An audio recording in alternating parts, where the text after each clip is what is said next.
Good morning. Today is Tuesday, January 9th, and you are watching SBA Today.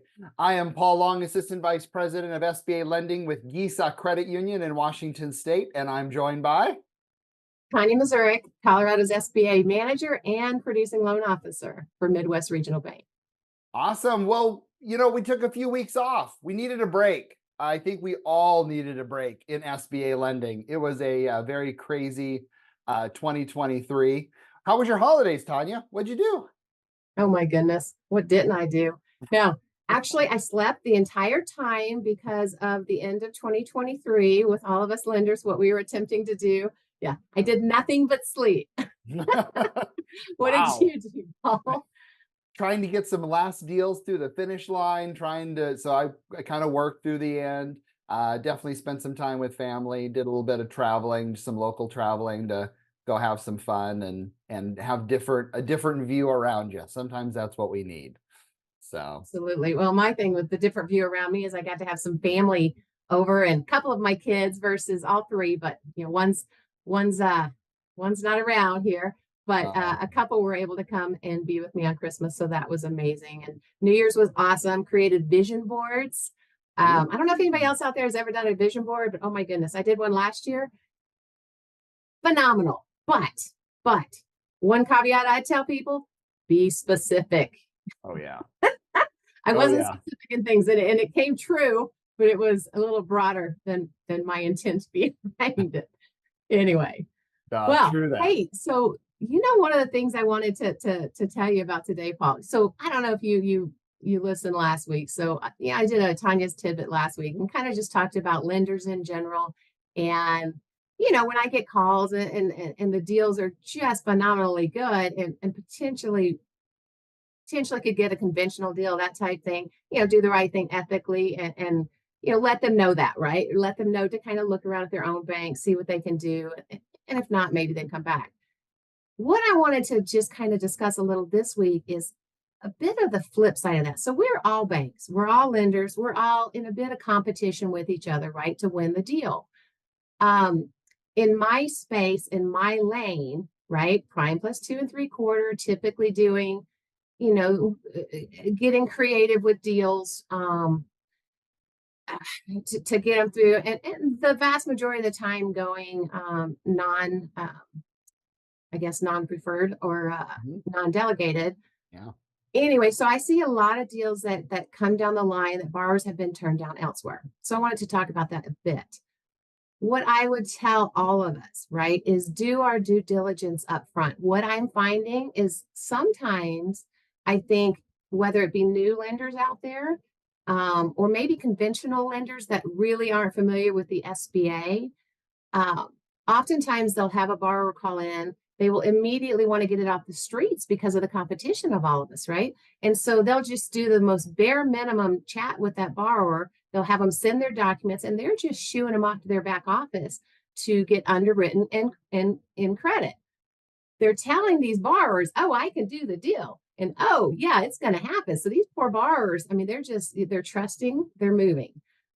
Then it gets to credit, their credit box doesn't fit, and it was something that could have been seen up front, but the due diligence wasn't there, right? They just saw this pretty little picture or this seemed like put together up front. They didn't dig in to see, what's underneath, I guess, the hood, as people would say, and spend a lot of time. So by the time they get declined, it comes to me potentially to try to get it done in a more creative light, and because my box is just different, as all of us are, that borrower's been put through the ringer.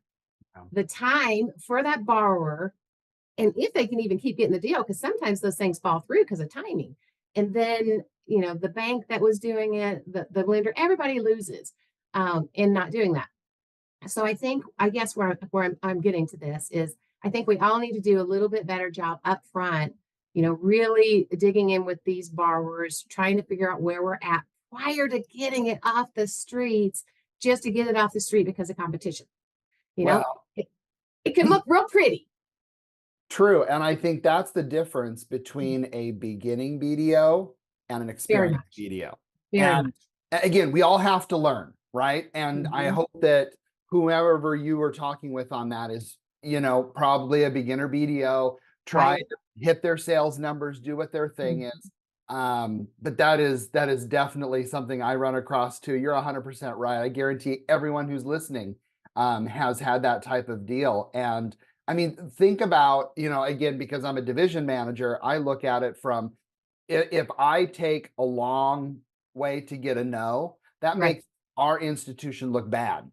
If it's a quick no, it makes us look a lot better.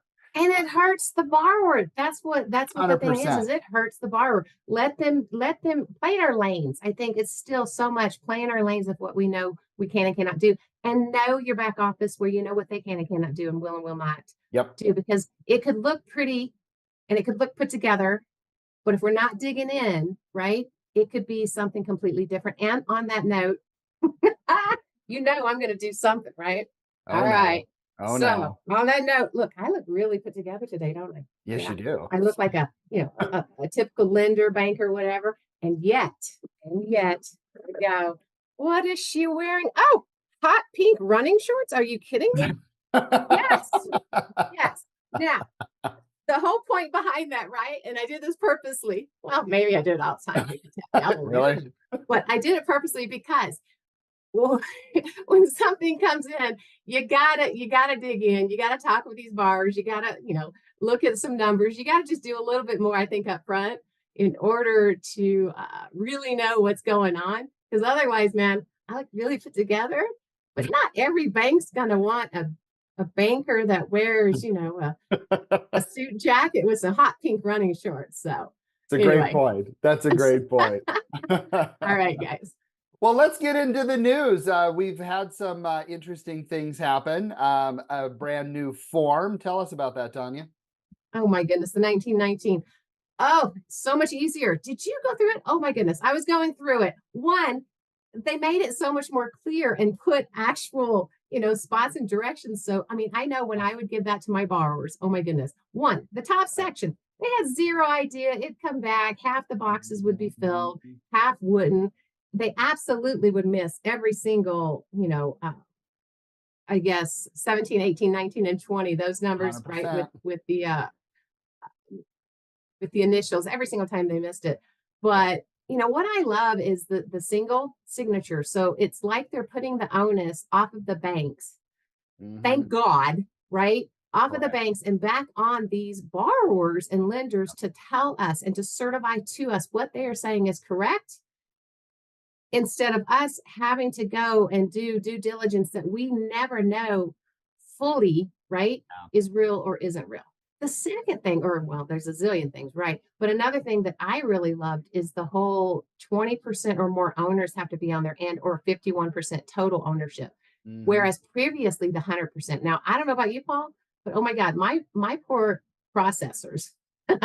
When we would send these things in and they would help getting oh my God, getting the ownership. We had one that had 99 owners.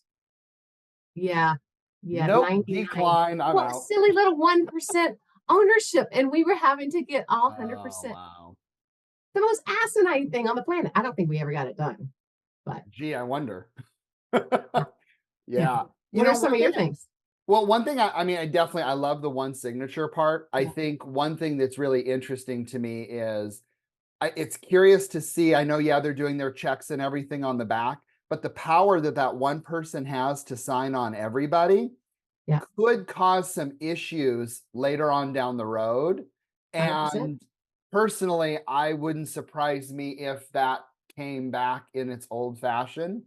Um, I know I like it, but again, from the risk standpoint, who knows? Again, Yeah.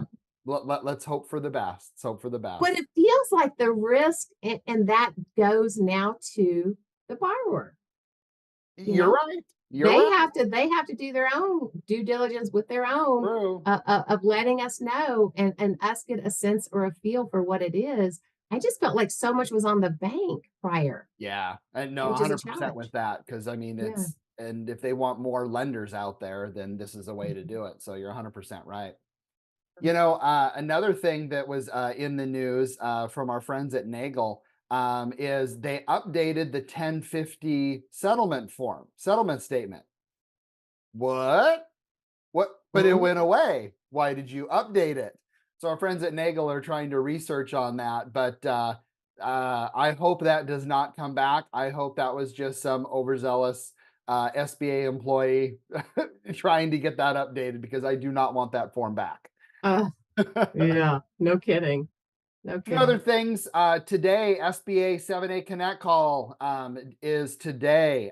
So make sure that you are on that. There's going to be a lot of good information on that. We also got a new director of capital access, Alejandro Contreras. It took me a while to practice that name, by the way. Shoot, Um, I was going to say Alejandro. No? oh, okay, sure. Doesn't mean I'm Okay, right. if we're messing up the name, we apologize. We love you. Sorry. Please love our institutions. Don't mess with us. That's right. Welcome to the SBA family. Um, and last but not least, I heard through the grapevine that Dianna Seaborn is Mhm. retiring from the SBA Right. in mid-January. And I'm sure, personally, I'd like to be a little mouse in that room. I'm sure it was good. Diana, you have done such an amazing job. I hope you're listening to this podcast. You have done such a great job with the SBA, and just we all thank you so much for your service. You have done so much. So many years too. Appreciate I it. mean, she's been Yeah, with SBA now, what, since 2008?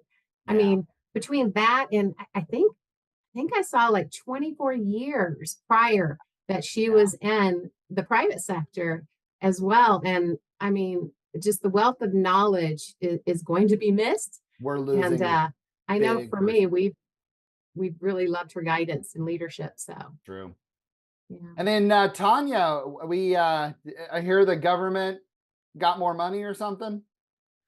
Oh well, no, I think well, yeah, they've got what is it, disaster money basically that's coming to a head that they're trying to make sure that people get those asks and requests in before it runs out and the timing Mhm. comes down. I know one of those hit home for me a little bit, at least the location, which down south, I've got a lot of family down south, so there are lots of tornadoes and that happens a lot.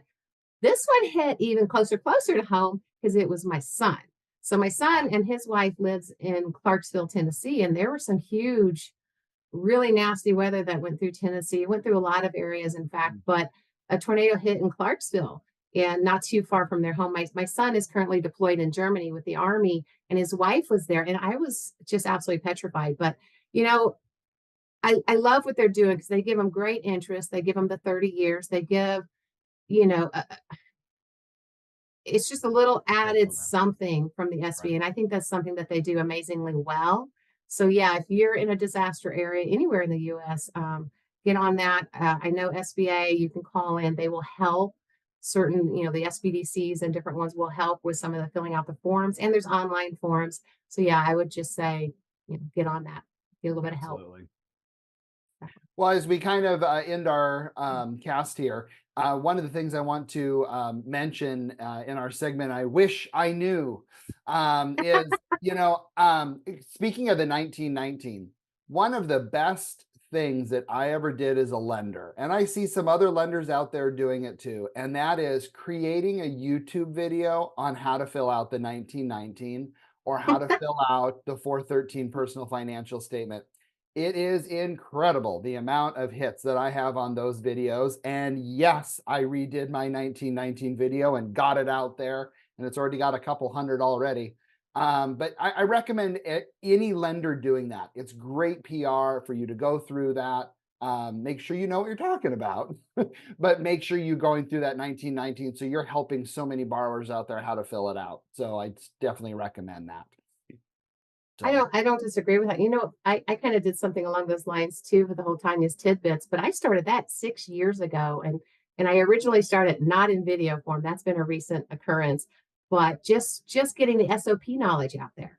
yeah, And for any new lenders, yeah, it helps you. One, it creates you learning the knowledge in and of itself, right? When you get into the industry, but also associate your name with SBA. right. You become an expert by yourself, and yeah, get your name out there, just like Paul said. And Paul, I watched that. Excellent. Now you need to go renew that thing, right? Update it That's and right. create how to do this newest one and send it to your borrowers. That's right. Put Yeah. it in my applications. Weirdly enough, it'll be in my application. They'll be like, why are you putting something out there, a YouTube video from this Paul guy at Gisa? Yeah. Hey, we work together. We're a Midwest. family, right? Oh my goodness, that's so awesome. Well, hey guys, we also want to make sure that we are being, I guess, putting the information you guys would like to see. Yep. Anything specific that you want to see, any new information or Just things you questions want us you'd to like to dive have us into. cover.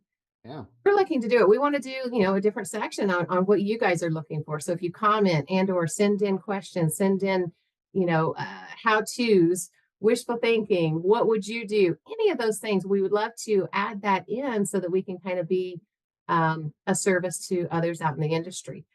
And on that note, we want your feedback, obviously. Yep. As Paul would say, put it in the comments. Put it in the comments. Hey, it's great being back. We will see you guys next week, Tuesdays, every Tuesday at 2 p.m. Eastern Standard Time. Be here or don't be here, but we're going to be here. So we'd love to see you. Thanks.